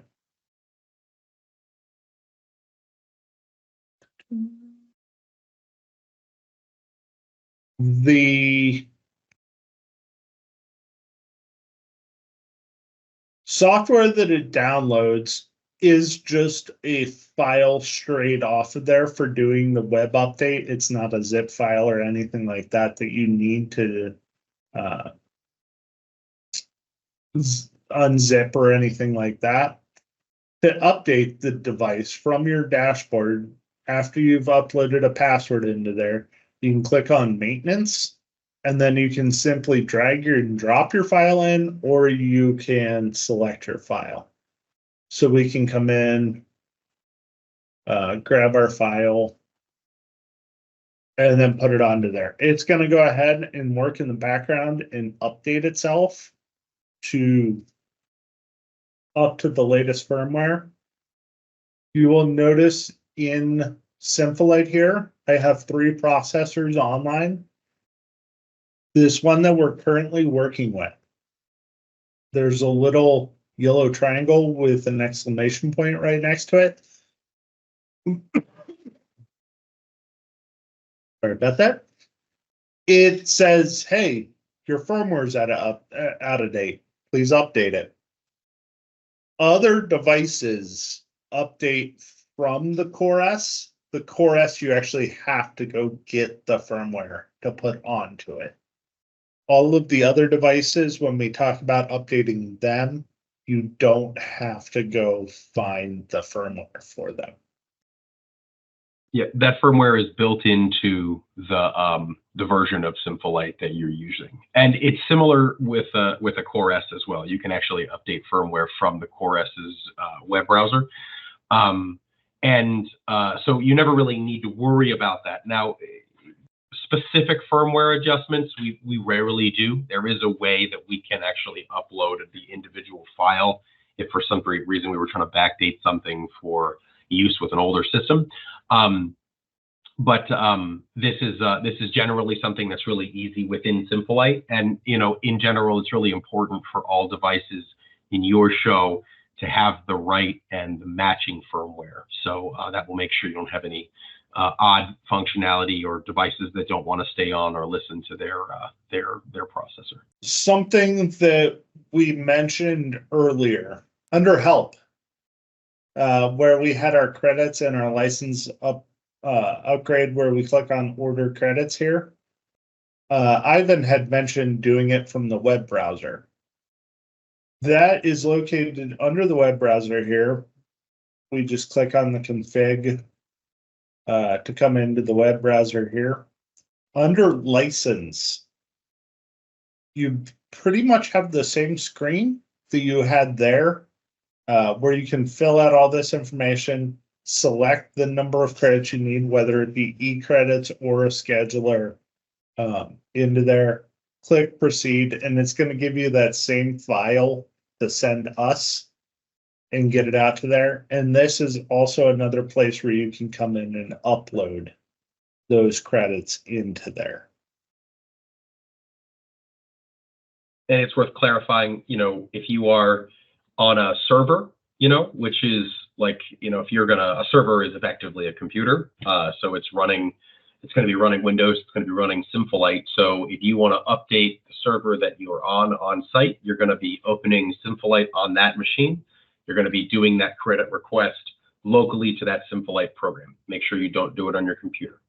If you're updating credits on a Core S, then obviously you're going to go into that web browser. You're going to request the credits through that. So we make sure that we are keeping the right order ID and dongle ID, rather license ID straight. That makes sure we get the right device getting the right upgrade. This Core S that we just updated, it is now back online. You can see its firmware matches these building processors to the most current edition of the firmware. And we're ready to rock and roll and use it for all of our sites. When it comes to updating the firmware of our devices, you will see that same yellow triangle with an exclamation point into it if its firmware is out of date, or if its firmware doesn't match the firmware of the processor. It'll show up there for you. To update these devices, you would come in and you would right click on them and select update firmware. Because this firmware is up to date, it's grayed out for us, so we can't do it right there off of that firmware. Hey, Colin, you want to explain real quick what that green box is and what its different colors show? Yeah, so the box on devices, you'll see it next to our processors here. You'll see this one's got a red box next to it. All of our other ones have a green box. Green means that it is online and in this show. It is looking at this computer as kind of its master system to pull its data from. If it is not showing that, it's going to have a red box, which means it's to its own show. It's looking at its own devices into there. Sorry, yellow means it's its own show. It's got its own devices that are connected to it. So a yellow processor and yellow nodes would be connected together and say, oh, we're actually doing something. We're over here running our own show file.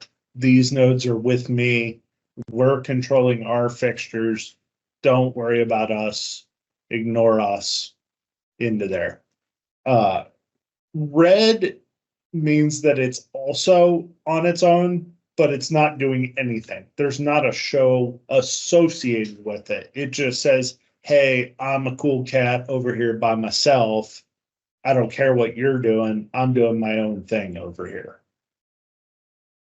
If you upload show files to processors, so we can actually go ahead and upload this show file, which we'll talk about that in 1 second, going through this whole process again here.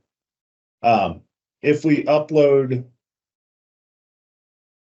a show file to that processor, it'll go from red and it should switch over and become green, and everything else will either drop offline or turn red and say, hey, we're not with you anymore. You're your own thing over there doing your own stuff. If the box is grayed out, it means that it is not online anymore. It is on, but hey, I'm not in your network. It knows that it lives there, but it's not in that same world. And white means, hey, I don't even know if I'm here. Don't know if I'm online. I might not have power. I might not be doing anything. I'm just over here doing whatever. As far as uploading shows, because we didn't talk about that, and then I thought of one other point to talk about. If you right click on a processor while you're working on a show file here, the top line in that menu says upload file. Right clicking on that will bring up this box here, where it will ask you for the username and password of that processor. So again, you'll need to remember that password and that username. You can upload a different show file than you're working on by selecting the browse. You can go find a different show file. Or if you have the check mark right there that says upload the currently loaded project, it will upload whatever show file you were working on straight to that processor. Notice it's not saying a show file. So this show file is not like a save show file or anything like that it's wanting to pull from. Once your project has been uploaded, it says this project has transferred successfully. It took about a minute to do that. Keep in mind that if it seems like it's running for a really long time, like 5-10 minutes, chances are it's not going to be successful. Or if it runs really fast, like 5 seconds, chances are it's going to pop up and not be successful.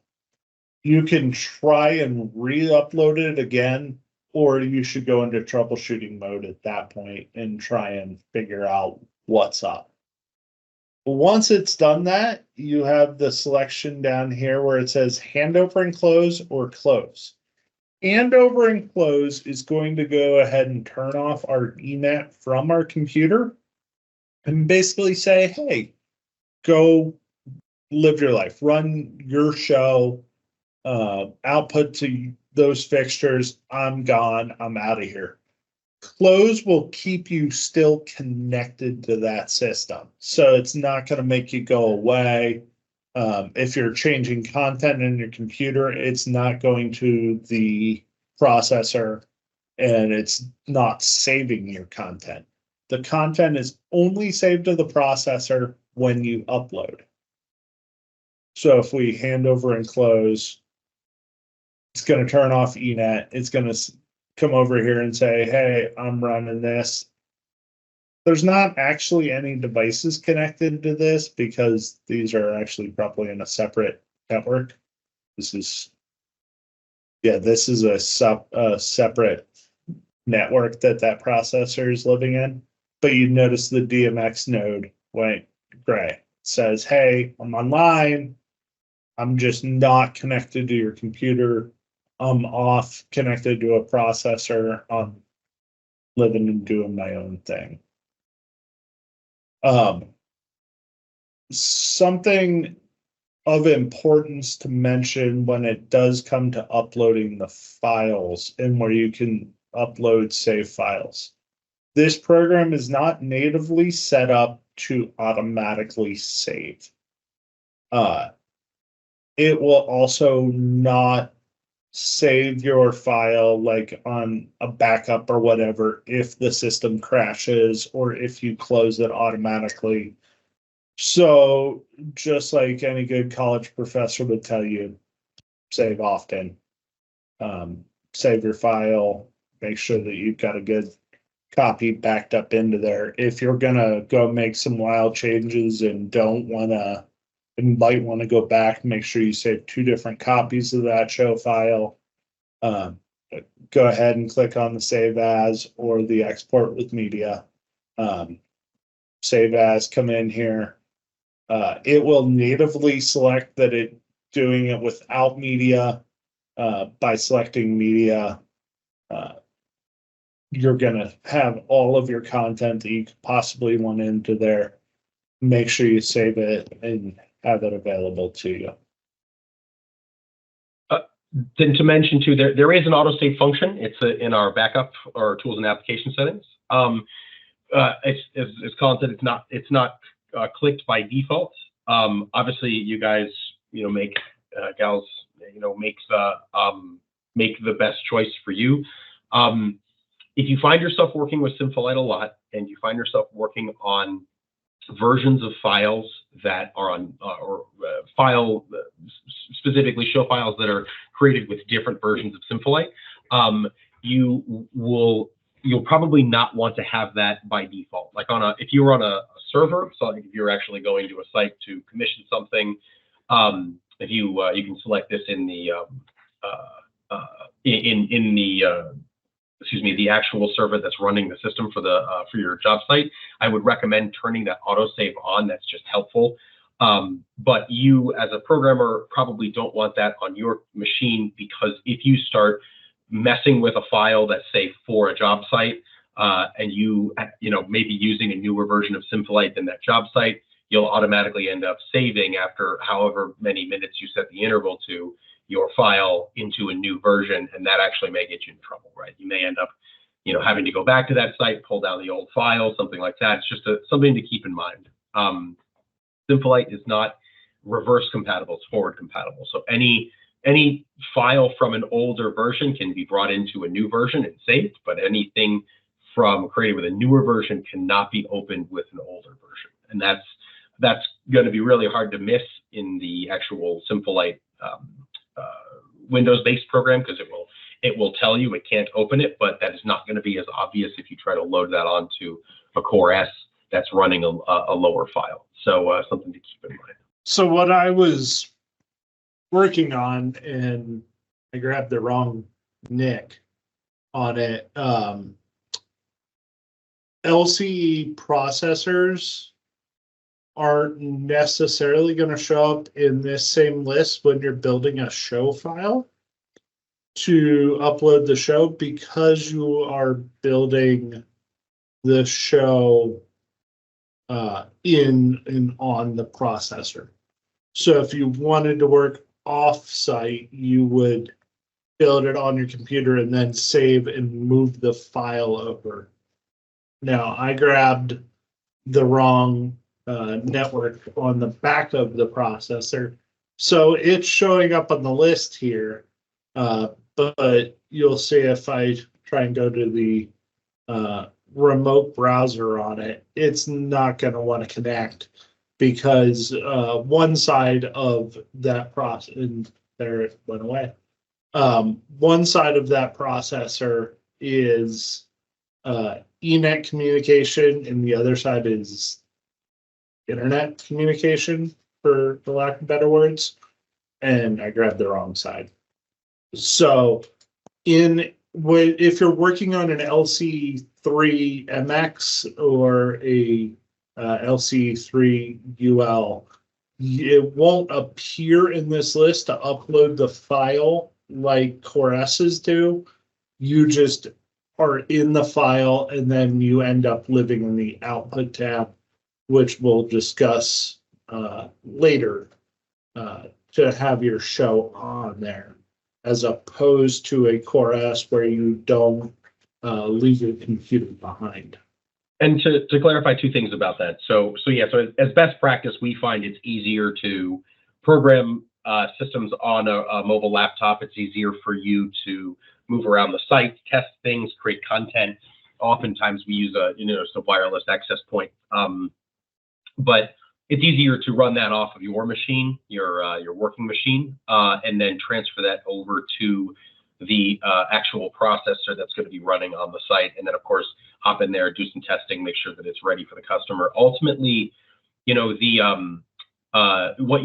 you will see that Sympholight, when he's in this Sympholight tab, a Sympholight, in quotes, is really just an instance of this program running somewhere on the network. So that's why he sees his computer, and so like I have an LCE, an older version LCE2 connected to my machine, and I do see it there, but it's also running a different version of Sympholight itself. So these are basically instances of Sympholight on your network or on the connected to the computer. Colin, can you just show real quick in tools and network setup, just where exactly we're going to set some of those network connections? The other thing that Colin had mentioned, our servers, specifically LCE3 MX UL and LCE3 or LCE3 FX, are rack mount ones. They have the dual NIC, the dual network port on them, and so often we have one set up as the EQ network, or anything that's going to speak ENet, talk to any of our output devices. The other one is often set up as a remote access network for support. In that way, obviously that has to fall into compliance with your job site's IT standards. So sometimes they don't like that. Sometimes they prefer all the access and everything to be all in one. So Colin was just saying that he was connected to another computer, obviously another port, but not one that was currently synchronized with Sympholight. So what Colin's showing here is a couple network settings here. So the first one, ENet, where it says interfaces for ENet, if he drops that down, he has the option to check or uncheck. Those are all of the networks that his machine sees. So he's probably got it on a dock, which also means he's got access to more than one NIC.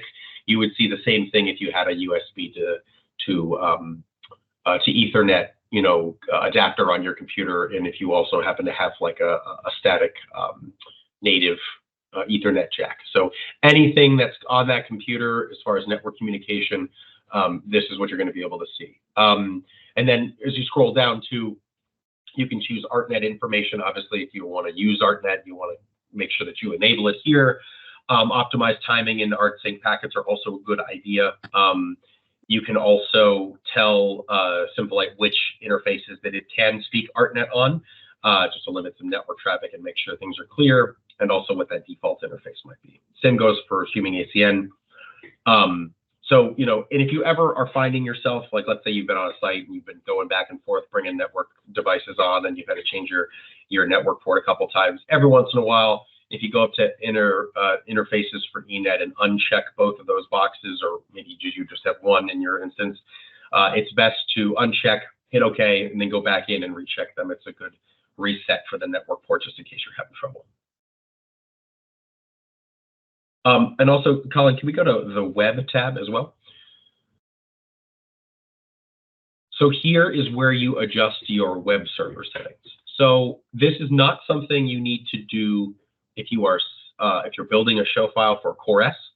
CoreOS hosts the web server at the same address, the same IP address that the CoreOS is set to, and with, you know, additional web page information afterwards. With the online servers, the LCE3MX UL and also the LCE3FX, you can actually change the specific IP address that your web server can be hosted at. And so that's what you're going to do here. Obviously, right now this is set to the standard loopback. You can also change the port information and also username and password. That username and password is very important specifically for the scheduler, because we want to make sure that matches, and that helps you kind of get into scheduler as well. The other details below this, REST API, there is in the help menu, there's documentation for REST API and how the Sympholight uses the REST API to interact with other apps. It's a pretty extensive implementation. So if you're interested in that for any reason, there's lots of documentation. You likely will not be ever changing any of this stuff. Sometimes we'll mess with this a little bit when we set up Sympho cities, which we'll talk about in a little bit, but mostly something you do not need to worry about at all. The bottom one here, static file hosting is important when you are setting tracking backup. So these settings can also be found in CoreOS settings and setup, like in its web browser, and that's specifically for CoreOS's backing up to CoreOS's. But if you have like a backup server on your job site, you'll want to make sure that this is enabled, because what is happening is there is a file that's being hosted between the two servers, and this allows for the backup server that is tracking the main server to have a current copy of the file and access it if there's anything that goes wrong and control needs to be transferred. So also, Colin, can you go to logging for me? Logging, so you can change your location for log files. I don't recommend that you do, mostly just because if we have to go back and service the project, it's nicer to find that in the place it's generally supposed to be. But if you need to, you can. You can change some logging information here. The toaster log filter, this is like, let's say you've got some information going on in the automation editor, and it gives info, toast pop-ups, maybe that's, either annoying or concerning for the customer because they think something's wrong, but really it isn't. So you can actually tell it to, hey, we only see toaster messages when it's an error, or fatal, maybe the two most important of the messages. The option for logging eBus effects, or events rather, this is sort of becoming a deprecated function because we are not using GlassTouch and eBus as much as we used to. GlassTouch is one of our legacy, current but soon to be legacy button stations, and it communicates via a protocol called eBus. So any events, any button stations, presses, if we lose a device, something like that happens, this checkbox enables that to be written into the main log. By default, it is not. Obviously, you see that note there. It does have a lot of information going through it. So we just want to do that only really if we think there's a problem.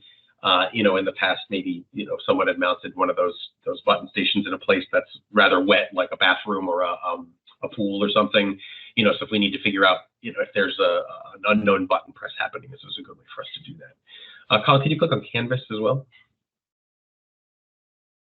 For the canvas here, this is a great way for great way to customize your system. Sometimes we'll use Sympholight to kind of show people, you know, what an effect might look like, and it's a little easier to have in that presentation. It's a little easier to have that background be high contrast or maybe just black.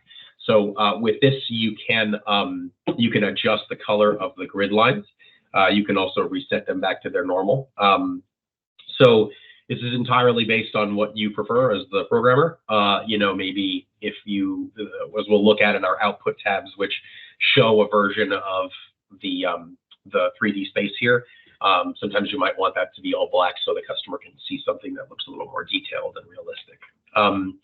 You can change your grid size, default cell size, and that sort of thing. Again, it's just something to adjust as you see fit. The smooth LEDs, you know, I don't know if, excuse me, I don't know if that's really particularly helpful. I don't find it as a very helpful feature. Basically, what it does is instead of illuminating the entire box that shows the pixel, it actually shows like a sort of haloed circle in the middle of each box.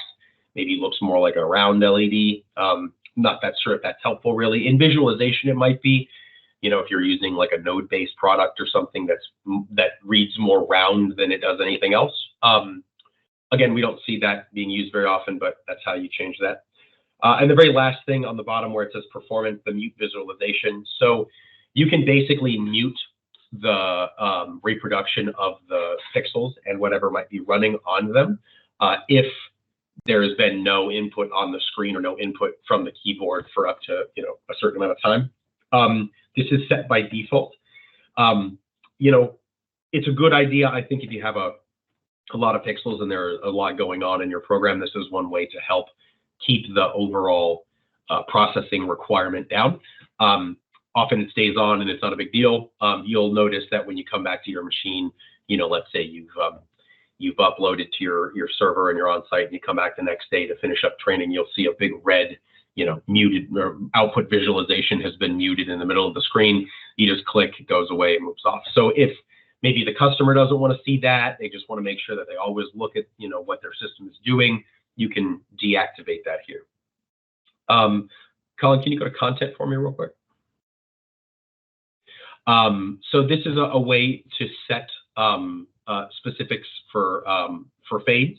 We'll also talk about bulk change, which is another way to do this globally, but this is some default settings for fade times, gamma settings, and also, like, you know, depending on how you like to view your timeline and your content, the default is medium. You know, you can make them very small, you can make them very large. It's all a preference thing, however it makes it easier for you to work. And then let's do the general real quick as well,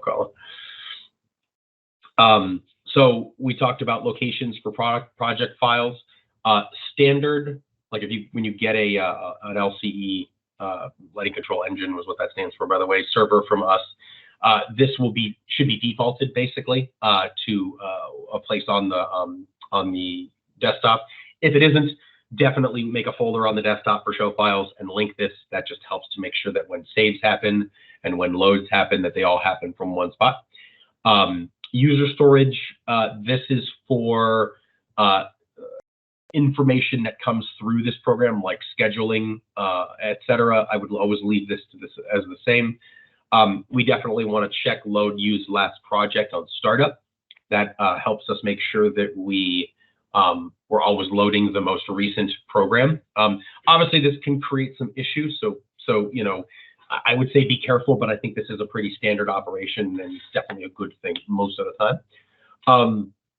The ask the user to save changed projects, that's basically when you turn this off, or let's say someone closes the program, you know, it'll pop up a window and say, hey, this hasn't been saved. Would you like to save this? And this is, by the way, only if changes have been made since the last time it was closed or opened. I'd like to leave this on. It's a helpful thing in case the customer accidentally closes out this program, you know, and they go, oh, it's not working. And we help them get it back on and turned on. And then, you know, that way we didn't lose any possible changes made. Obviously, we've got auto save details, number of recently used files that it will save in its cache. To check for updates at start, I typically like to uncheck this. It is checked by default. I like to uncheck this because we believe that if it ain't broke, you don't fix it, right? So we don't want updates that may have different effects engines or user details or information in the program to automatically be pushed onto someone's machine, especially if they have it connected to the network or to the internet. We find that can create more difficulty than it will help. So we usually deactivate that, and we do click the one that is also here just below it, start with Windows. We want to make sure that is checked, because that way, if there's a power issue, if the server gets reset for some reason, then we know we open this up automatically and start running. The test mode, the running highlight, obviously there's a frames per second adjustment here you can make. It's by default 15. I rarely change it. That's just for, if you're trying to test something that you want a higher frame rate on, when you're doing maybe your layout testing or your pixel orientation, something like that. The default startup tab, when we finish a job or when we are, kind of doing our last minute checks before we leave a job, we always like to make sure that setup is turned to output, because that is that's one of the places that the system will operate autonomously, because setup and content have direct control over lighting fixtures outside of whatever's been programmed.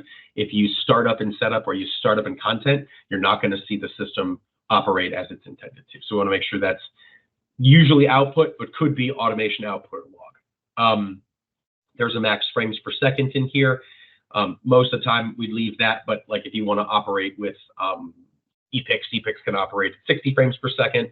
The newer versions of this program that we've been working on in beta testing have a higher refresh than that. So if we want to take advantage of that, we want to make sure the program's moving at that speed. Obviously default languages. And I rarely enable the local time series database. In general, it's going to be looking at Windows and what Windows has to say about time. So as long as your settings on your computer are correct, then it will Sympholight will be reading the correct time on all of its time triggers and such. So that's, I think, the last of these menus that we should talk about, at least in this area. This is, of all of the 5 tabs, except for maybe log, the simplest of all of them. So we kind of made sure that everything was the same time, but we kind of assumed that we might be able to finish early with this one. Content and automation, we will certainly take a long time to go through, because they have a lot of adjustments, a lot of workarounds and things. So with that said, that kind of takes care of the setup tab in general.